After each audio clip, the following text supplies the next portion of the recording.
새로울 신, 매울 신, 무엇보다 믿을 신, 뉴스 신세계 헬마우스 임경빈 작가 오셨습니다. 안녕하세요. 안녕하세요. 매주 목요일에는 이분과 함께합니다. 장성철 소장님 안녕하세요. 네, 안녕하세요. 아직까지는 안녕합니다. 아직까지? 네.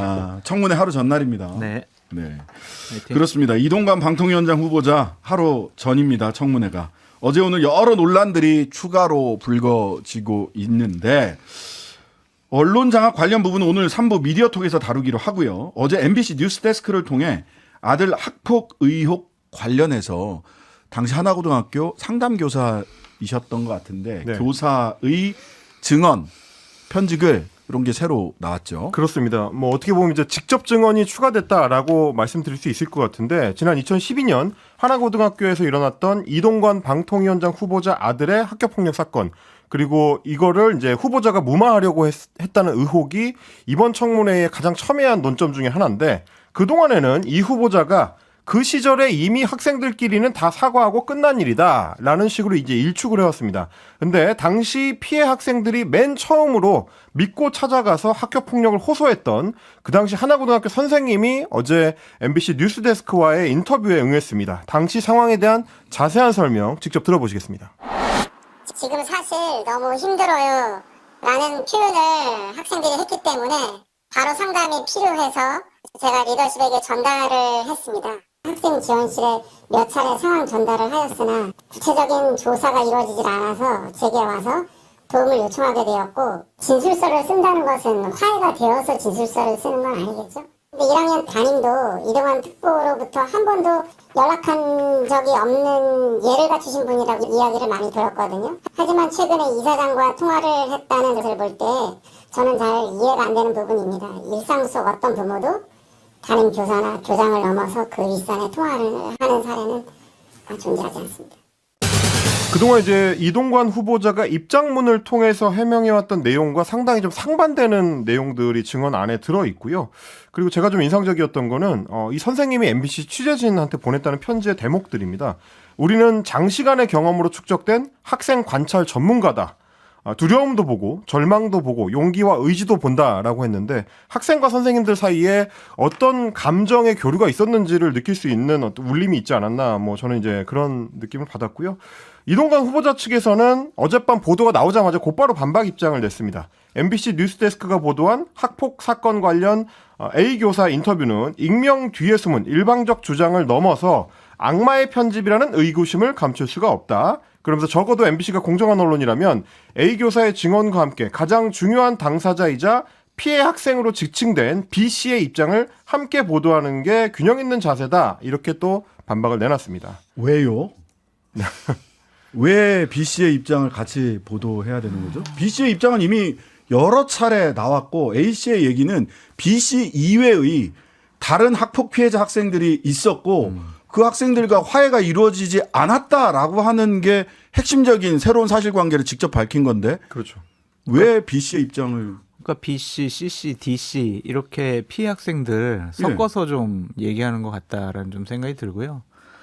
그러니까 이런 학폭 문제가 내일 청문회 때 더 문제가 제기되더라도 그래서 뭐 어떡할 건데 이런 입장일 것 같아요. 그러니까 이게 우리의 도덕적인 기준과 여기 윤리적인 기준이 무너지는 계기가 될 수도 있다라는 좀 생각이 듭니다. 방통위원장이라는 자리는 상당히 중요한 자리고 방송의 공정성, 객관성, 뭐 국민의 방송 이런 것들을 총괄적으로 뭐 결정해야 될 중요한 자리인데 학폭 문제와 관련해서 옛날 일이고 한 명하고는 화해했고 두세 명은 이제 연락이 안 되고 증언을 못 하니까 그래서 뭐 어떡하라고 이렇게 악마적으로 MBC가 나를 공격을 해? 이거 MBC 정말 방송 정상화, 방송장 해야 되겠구만. 그런 의지를 더 강하게 하는 보도가 아니었느냐라는 생각이 듭니다. 장성철 소장님 말씀하신 대로 사실은 어제 이동관 후보 측의 이제 반박이라는 게 MBC 뉴스데스크의 보도에 대해서 구체적으로 하나씩 반박하는 내용은 없어 보이거든요. 일단 기본적으로 학생들 사이에 이미 화해가 이루어졌다고 원래 주장을 했었는데 그거에 대해서 이제 반박하는 인터뷰 내용이 나왔는데 그러면 추가 반박이 나와야 될 텐데 이제 그 내용에 대한 반박은 없고요. 그리고 또 하나는 이제 김승유 당시 하나고등학교 이사장한테 연락을 해서 뭐 일종의 이제 전학과 관련된 조치를 요청했었던 일종의 외압으로 이제 비춰 보일 수도 있는 대목에 대해서는 역시 마찬가지로 구체적인 해명을 내놓지 않고 있어서 뭐 필요한 것만 해명하고 인터뷰에 대한 직접적인 해명은 안 되는 거 아니냐 이제 이런 얘기를 할 수밖에 없을 것 같습니다. 제가 우려하는 건 이런 부분들이에요. 앞으로 공직을 하는 데 있어서 자녀 학폭이라든지 학폭 문제를 무마하려고 했던 부모의 행동 이런 것들은 앞으로 공직을 담당하는 데 걸림돌이 안 될 수가 있어요. 이번에 이제 통과가 됐으니까 그런 것이 과연 그런 기준이 과연 맞는 것이냐 그런 생각도 해보게 됩니다. 네. 구체적인 반박을 기다립니다. 이동관. 좀 여기에 좀 이동관 후보 측의 관계자 좀 불러가지고 좀 해명 좀 듣고 그러세요. 우리 엄청나게 그 인터뷰 요청을 넣습니다. 안 받아요? 안 한대요? 인터뷰 요청 진짜 많이 넣습니다. 과방위 국민의힘 위원님들한테도 인터뷰 요청 넣고요. 네. 예, 다 기록해 놨습니다. 예. 자, 이것뿐만 아니라 오늘은 건보 피부양자 무임승차했다. 연소득이 충분히 있었음에도 불구하고. 그렇습니다. 이번에는 이제 이동관 후보자의 재테크 시리즈 하나가 추가가 됐다는 소식 전해드리겠는데요. 이 후보자의 건강보험료 관련된 자료를 국회에서 들여다봤더니 2020년 12월부터 2021년 12월까지 직장을 다니고 있었던 아들의 건강보험의 피부양자로 등록이 돼 있었습니다. 그러면 이제 건보료를 한 푼도 내지 않아도 되는 건데 문제는 직업은 없었지만 이 후보자가 이 기간 동안에 상당한 사업소득 내지는 배당소득을 거둬들이고 있었기 때문에 다른 사람의 피부양자로 건강보험 등록을 할 수 없는 상황이었습니다. 이제 이 기준을 보니까 지역 세대주로 이제 분류가 돼서 들어가야 되는 거 아니냐라는 생각이 드는 게 이제 연간 합계액 3,400만 원 또는 사업소득 연간 합계액 500만 원을 넘게 되면 그러니까 종합소득은 3,400만 원, 사업소득은 500만 원을 넘게 되면 부부가 모두 피부양자가 될 수가 없는데 이동관 후보자 같은 경우는 보니까 이제 2019년 사업소득이 1,267만 원이고요.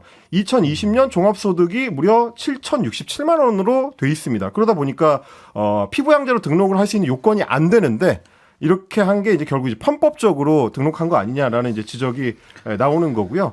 재산과 관련해서는 이 밖에도 재건축을 통해서 재산 형성 과정에 아내에게 아파트의 1% 지분을 쪼개기 나눠준 거 이런 것들 등등 다양한 의혹들이 지금 제기되고 있는 상황이기 때문에 내일 인사청문회에서 이 부분에 대해서도 좀 명쾌한 해명이 나올 수 있을까 의문이 좀 드는 대목입니다. 참 건보료 아끼는 방법도 다양합니다. MB는 본인을 그 건물 관리 회사 대표로 해서 본인 소유의 영포 빌딩의 건물 관리회사 직원으로 등록해서 2만 원 내셨어요. 건보료. 한 최소한 거의 뭐 한 200만 원 정도 내야 되는 재산을 가지고 계셨던 걸로 알고 있는데 코바나 콘텐츠의 이제 김건희 대표 같은 경우도 7만 원 냈습니다. 7만 원을 냈었죠. 예. 당시 자산이 60억이었는데 7만 원 내셨어요. 물론 그때 당시 대통령실은 김 여사는 코바나 콘텐츠 대표이사 시절 직원들 월급을 주기 위해 대표이사 월급을 200만 원으로 낮췄고 그에 맞춰 부과된 직장 보험료를 성실히 납부했다라고 밝혔습니다. 그러니까 건보료 문제 같은 거는 기본 중에 기본이잖아요. 네. 이거를 그냥 좀 재산도 많으신데 좀 내시지. 왜 이러셨을까? 그리고 좀 사실 말씀하신 대목인데 이게 그냥 그 내고 싶으면 내고 안 내고 싶으면 안 내도 되는 게 아니고 규정을 편법적으로 우회한 정황이 보이기 때문에 이거 이제 공직자의 어떤 윤리적 법적인 기준에 맞느냐 또 이게 또 내일 논란이 될 것 같습니다. 네, 문자하고 유튜브 댓글로 동아일보 부정취업 의혹 물어보시는 분들 많은데 요거는 3부 미디어톡에서 다루도록 하고요. 그 김규현 국가정보원장은 소위 이동관 문건 본 적 없다 이렇게 얘기하셨어요. 그렇습니다. 여러 매체를 통해서 이제 보도된 내용을 종합해 보자면 이동관 문건을 직접적으로 본 적이 없다라고 이제 김규현 국정원장이 오늘 국회 정보위원회에서 답변을 한 겁니다. 국정원 차원에서 이 해당 문건에 대해 추가 보고나 조사를 받은 적도 없다 이렇게 답변을 했고. 그리고 이제 윤건영 정보위 의원이 추가로 질문한 게 이 후보자 신원조회, 그러니까 왜냐하면 이제 그 장관급 후보자이기 때문에 신원조회와 관련해서 아들의 학교폭력 사실이 보고된 적이 있느냐 국정원 쪽에 그렇게 질문을 했더니 개인정보라서 밝히기 어렵다라고 답을 했고요. 거기에 대해서 이제 추가로 정순신 사례에 비춰서 대통령 지시를 따르려면 당연히 포함돼야 되는 거 아니냐 이렇게 물었으니까 정보기관까지 총동원해서 인사검증을 하겠다라는 게 대통령의 의지였기 때문에 그랬죠. 그 부분을 물어봤는데 김기현 원장은 더 이상 답변할 수 없다라고 답을 했습니다. 그러니까 이미 언론을 통해서나 혹은 뭐 사찰이 대상이었던 당사자들의 정보 공개 요청을 통해서 국정원에 대해서 내놔라 내 파일 해가지고 파일들을 받은 사람들이 있었습니다. 예. 그리고 또 이제 2018년에 이뤄졌던 검찰 수사를 통해서 확인이 된 문건들인데도 여기에 대해서 이제 국정원장이 모르쇠로 일관하고 있다라는 비판이 지금 나오고 있는 상황입니다. 본 적이 없는 걸까요? 아니면 일부러 안 본 걸까요? 보고하지 마, 막 그랬을까요? 아니 왜냐하면 그 국정원 전 국정원장 박지원 원장은 봤다고 봤다고 그랬거든요. 예. 근데 저는 뭐 정권을 떠나서 이런 부분들 왜 이런 식으로 처리하는지 이해가 되질 않습니다. 개인 정보라서 얘기 못하고 사생활이라서 자료 제출 못한다 그러면 그럼 왜 공직자를 왜 해요? 좀 이해가 되질 않습니다. 검증을 제대로 못하게 한다는 것은 그만큼 본인이 좀 잘못을 많이 했다라는 자기 고백이 아니냐라는 좀 생각이 들고요. 내일 아침에 뻔해요. 분명히. 왜 자료 안 줘? 자료 제출해요. 언제까지 줄 거예요? 그 오전 파일. 네, 계속 그럴 것 같아요. 그래서 참 걱정입니다. 그래서 오늘 이제 그 민주당 고민정 의원 네. 인사청문 위원이기도 하죠. 이거 관련해 가지고 이제 이동관 후보자 측에 보낸 그 질의문들을 좀 공개를 했는데 굉장히 길게 뭐 한 7, 8줄 분량으로 후보자가 그동안 언론인 출신으로서 이러저러한 부분에 대해서 어떻게 생각하느냐라고 이제 질문을 보내면 답변이 굉장히 짧습니다. 언론 자유의 가치가 보장되었다고 생각합니다. 라든지 혹은 어떠한 외압도 행사하지 않았습니다.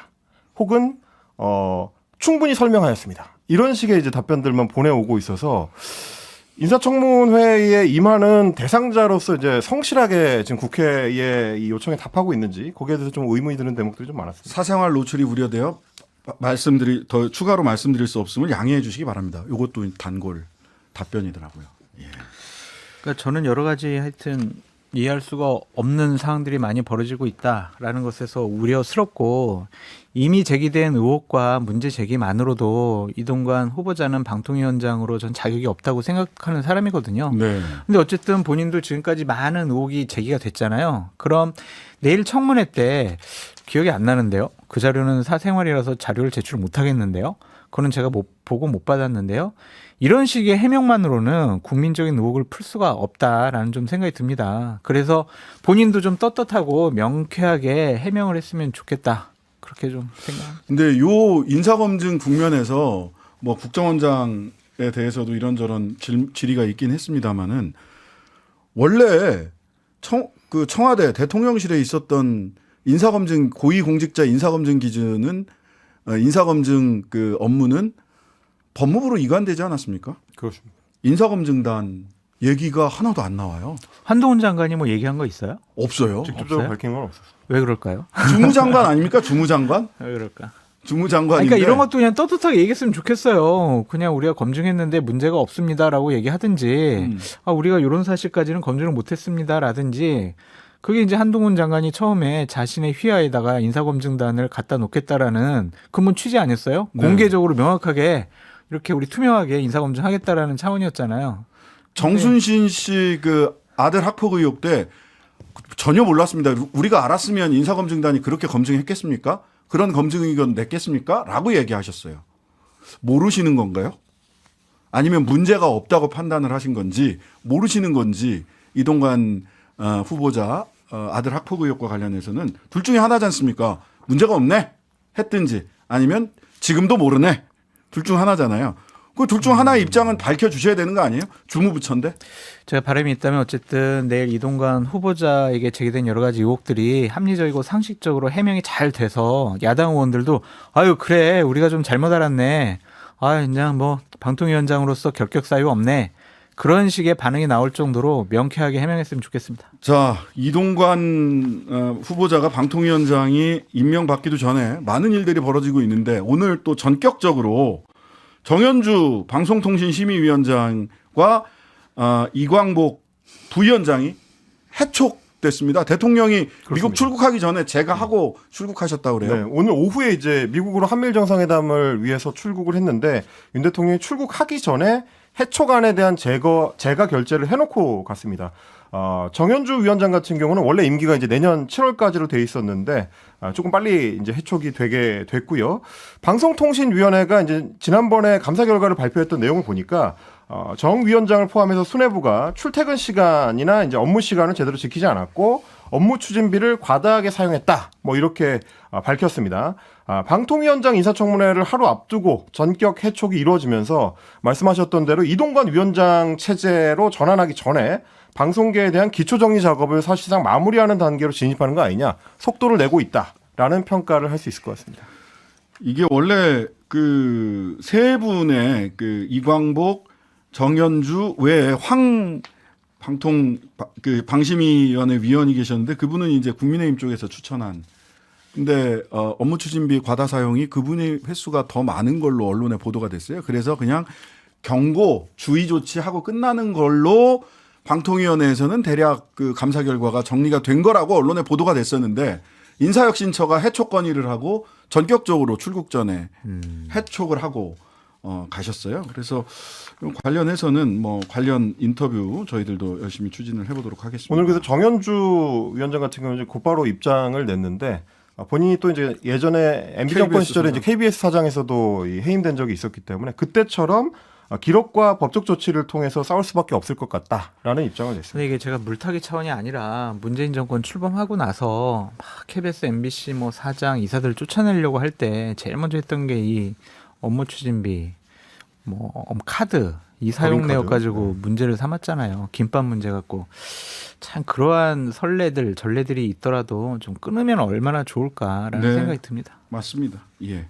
자, 이재명 민주당 대표 네 번째 검찰 출석했습니다. 오늘 오전에 백현동 개발비리 사건 조사를 받기 위해서 피의자 신분으로 검찰에 출석했습니다. 검찰 조사를 받으러 들어가기 전에 이렇게 얘기했습니다. 기꺼이 시지프스가 되겠다. 굽힘 없이 소명을 다하겠다라고 했는데 그리스 신화에서 바위를 정상에 올려놓으면 떨어지고 또 올려놓으면 다시 떨어지는 그 영원한 형벌을 받는 시지프스를 이제 본인의 처지에 빗댔습니다. 오늘 이제 검찰 출석 전에 어떤 얘기를 했는지 직접 들어보시겠습니다. 벌써 네 번째 소환입니다.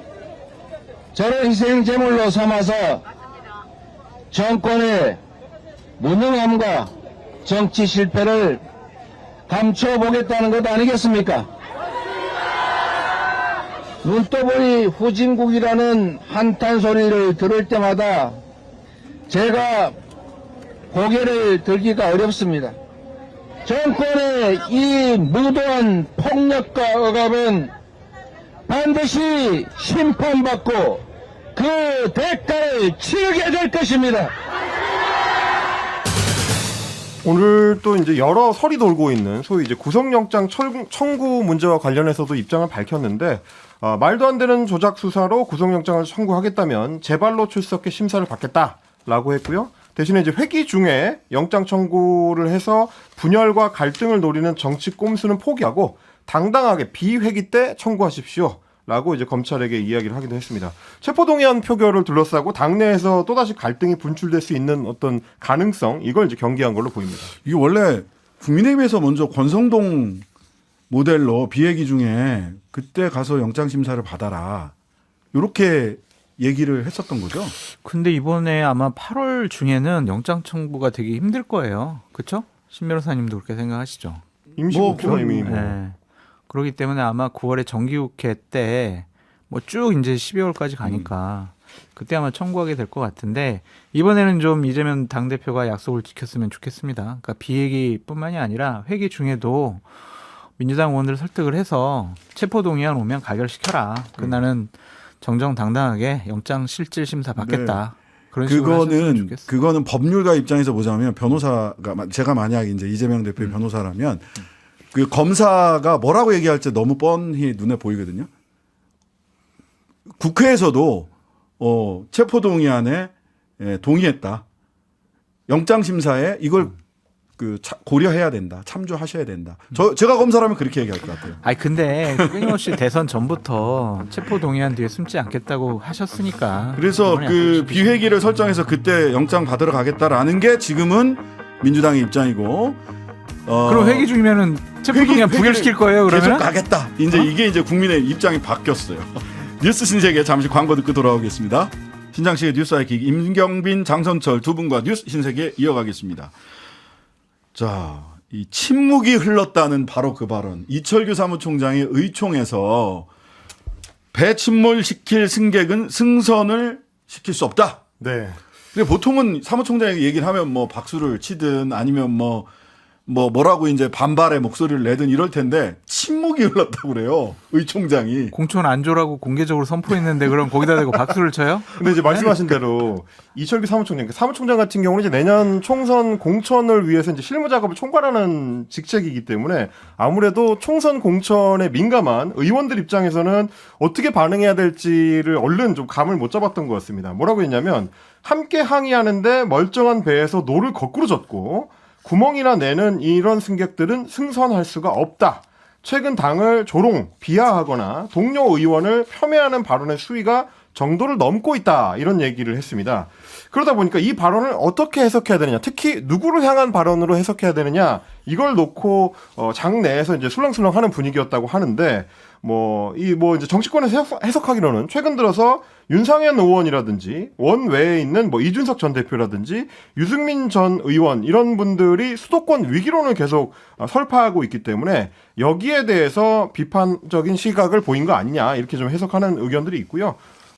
지목을 당하다 보니까 윤상현 의원이 오늘 아침에 BBS 라디오 전영신의 아침 저널 인터뷰에서 이거 관련된 얘기를 했습니다. 아마 이철규 사무총장은 일반론적인 얘기를 했을 거고 이철규 의원이나 당 지도부에 있는 분들과 수도권에 있는 의원들은 인식 차이가 있을 수도 있다. 그러니까 수도권의 의원들은 수도권 민심에 대해서 위기감을 갖고 있는데 당 지도부에 있는 분들은 영남권, 강원권에 있는 분들이기 때문에 상대적으로 그런 거를 느끼지 못할 수도 있다. 이렇게 또 해석을 하기도 했습니다. 네. YTN 인터뷰에서 이준석 전 국민의힘 대표는 다른 해석을 했습니다. 그렇습니다. 지금 본인한테는 배에 난 구멍이 안 보이시는 것 같은데 제가 봤을 때는 남 탓할 것 없이 배 자체가 위험한 상황이니까 내부 수리부터 좀 하시라라고 이야기를 했고요. 본인들이 하겠다고 해서 5만 가지 무리수를 다 써서 당대표도 자기들 마음대로 뽑고 다 했던 거 아닙니까? 그 다음에 결과가 안 좋으면 반성도 해야죠라고 일침을 놨습니다. 장 소장님, 네. 어때요? 이 발언.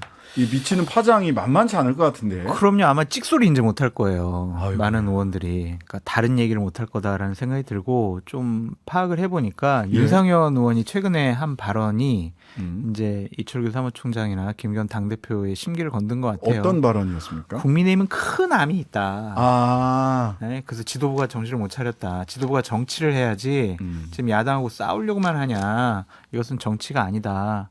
그래서 민심이 좀 안 좋다. 이런 식의 얘기를 했거든요. 네네. 뭐야, 우리를 암덩어리로 비유했어? 아. 화가 많이 난 거죠. 그리고 또 하나는 지도부 자체가 허약하다라는 그런 생각을 좀 갖고 있는 것 같아요. 네. 국민의힘에 있는 분들이 어떤 얘기를 많이 하냐면 김기현, 이철규 이 체제가 과연 내년 총선을 공천할 수 있을까? 네. 바뀌지 않을까? 막 이런 얘기도 많이 한다고 그러더라고요. 네네. 막 반대쪽이겠지만 이 두 분에 대한 대통령의 신임이 예전과 같지가 않다. 다른 생각하고 있다. 막 이런 얘기를 하니까 기회를 잡아가지고 내 말 잘 들어. 내 말 안 들으면은 당신들 공천 안 줄 거야. 이렇게 얘기한 건데 저는 상황 인식을 잘못하는 것 같아요. 그러니까 당원들의 화합을 해치는 발언, 우리가 한 배를 타고 같은 방향을 보고 함께 노력하자. 이거는 언제가 가능하냐면요. 대통령과 국민의힘이라는 정당의 지지율이 정말 높을 때 국민들 다수가 그래 정말 너희들이 제대로 정치하는구나 응원한다. 문재인 정권 초기 때 7, 80% 나왔을 때 네네. 그때 다른 소리 하면은 이거는 당의 여러 가지 화합을 해치는 거죠. 네네. 내부 총질을 하는 거고. 네. 근데 지금 그렇게 지지율이 높지 않잖아요. 이 상태로 내년 총선 가면 어렵다. 총선 결과가 상당히 어려울 거다라는 전망이 많이 나오고 있잖아요. 네. 그런데도 그냥 한 배 타고 계속 아무 소리 하지 않고 그냥 하는 대로 그냥 따라서 해요? 이거는 다 같이 죽자라는 얘기죠. 망하자는 얘기죠. 이게 바로 전체주의 국가의 전형적인 모습이에요. 전체주의가 네. 여기서 나옵니까? 네. 대통령께서는 자유를 강조하시잖아요. 네. 내부에서 활발한 토론을 통해서 합리적인 안을 만들어내야 하는데 네.